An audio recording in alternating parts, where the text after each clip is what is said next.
times in his rhymes, cause his memories. We running through New York, so you never leave. Strap my lungs, then we puffin' through with that, right? We're giving them some stories, they come back like manic this, manic that, while you crawling to me. The how we gonna... Okay guys, welcome back to the channel. So today we're just going to be doing the parking sensor change on the car. Now this one keeps flagging up as if it's failed. Now you saw we did a video regarding the WD-40. It worked for all the others, but this one I did manage to get in time, so we're going to have to change this one. We've got the new one.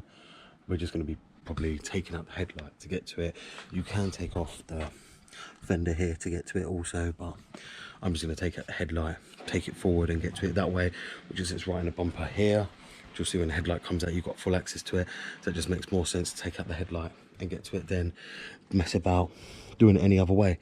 So what we're going to go ahead and do is I'm going to take out the headlight, then I'm going to show you where the parking sensors sit. So as you'll see here now guys, I've got the headlights removed, and as you'll see right here, this is the parking sensor right there. And as you can see, you can get to them very easily just by using this method, removing the headlight.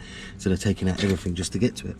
Now as I've got to that right now, all you're going to want to do is, there's little tabs that these lock into, is push them out the way, which is right here, and another one right down here. Then you should be able to pull it out. I don't know if I'm going to use two hands for this, but I'm trying to do it with one hand.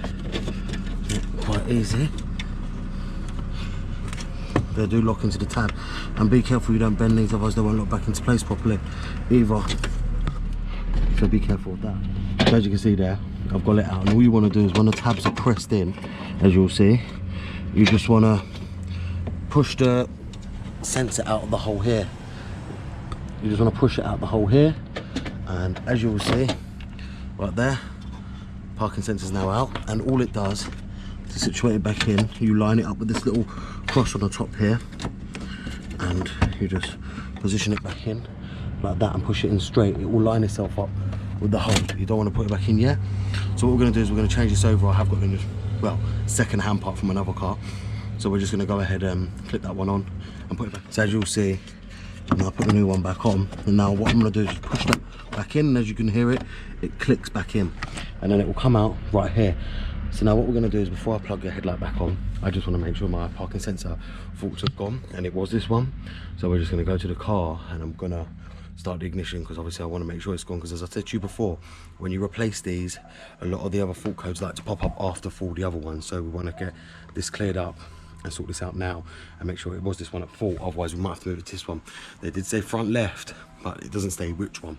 Also guys, I just want to add as well, while we just put the headlight back on, that obviously these grills are going to be coming off. I know some people love the black grills, but selling the car, I believe that, you know, the person's going to want the factory grills, and obviously, so we're going to be taking off this and putting them back to the normal chrome grills.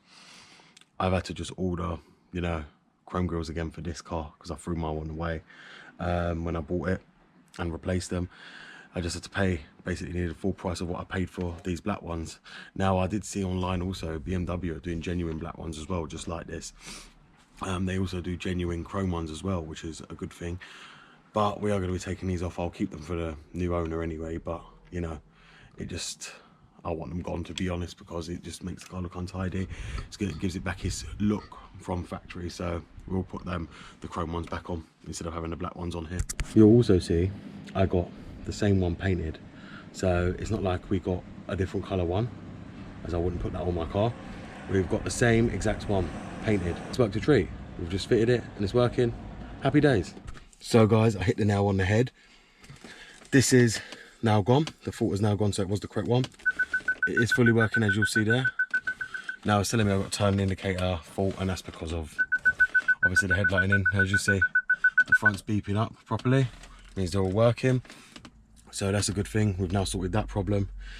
As you see, I've still got the E series. I've got a lot to sort out on it. It is up for sale. As you know, I've got the F series. We are going to be selling this one, so it needs to go up. I am willing to take reasonable offers for it, so people are aware of that. So whatever people give me is what it will go for, to be honest. So yeah guys, that's how you replace the parking sensor. Now what we're going to do is put the headlight back in as well, just to clear all these faults. So guys, as you can see here, headlight's now back on, parking sensor's fitted. You see right there, we've got that one fitted. So let's start the car up now and see if the parking sensors work. Would you believe that, guys? No faults. Works perfectly. Lights coming on. Beeping properly. So that's the parking sensor at least addressed. We've addressed that one now. So, you know, it come from a low mileage car as well. So should have no issues anyway. It's beeping properly. Everything's working. So thank you very much for watching, guys. I know this video wasn't really very detailed and very much to go on, but it was just to make a video. You guys wanted E-Series stuff. There isn't really much to make on this E-Series. As you guys know, I've repaired the whole car.